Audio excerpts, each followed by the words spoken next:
Hello दोस्तों, नमस्कार। मैं आरती शुक्ला आप सभी के बीच एक प्यारा सा नाच गीत लेके आप लोग जरूर सुनना और कमेंट बताना मेरी गीत कैसी है।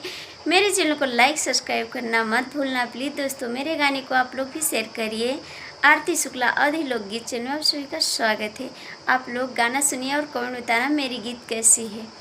मंगाई लई है कई हो राजा गवनवा, मंगाई लई है कई हो राजा गवनवा। चार जने मिले आनन कई है, चार जने मिले आनन कई है। पहुँचाई डोलिया सजाई लई है कई हो राजा गवनवा, मंगाई लई है कई हो राजा गवनवा, मंगाई लई है कई हो राजा गवनवा। ललकी चुंदरिया संगे लैके आई है, ललकी चुंदरिया संगे लैके आई है। चूड़ियो कंगना हमका पहनाई है, चूड़ी ओ कंगना हमका पहनाई है। बैठाई लई है हमका जबरन सजनवा, बैठाई लई है हमका जबरन सजनवा।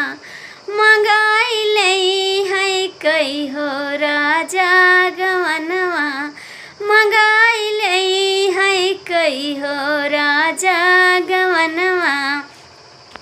माई बाप कई कहना न मनी है, माई बाप कई कहना न मनी है।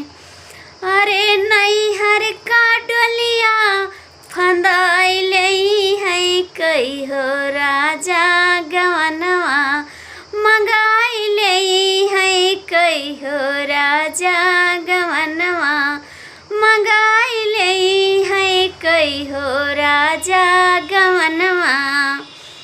लैके गवनवा ससुरा घरे पहुँचे, लैके गवनवा ससुरु घरे पहुँचे।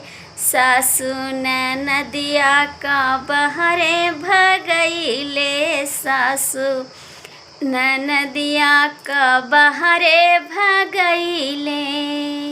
चबदाई लिया ले हमका बहिया मसैया, चबदाई लिया ले हमका बहिया मसैया। मंगाई लिया ले राजा जबरन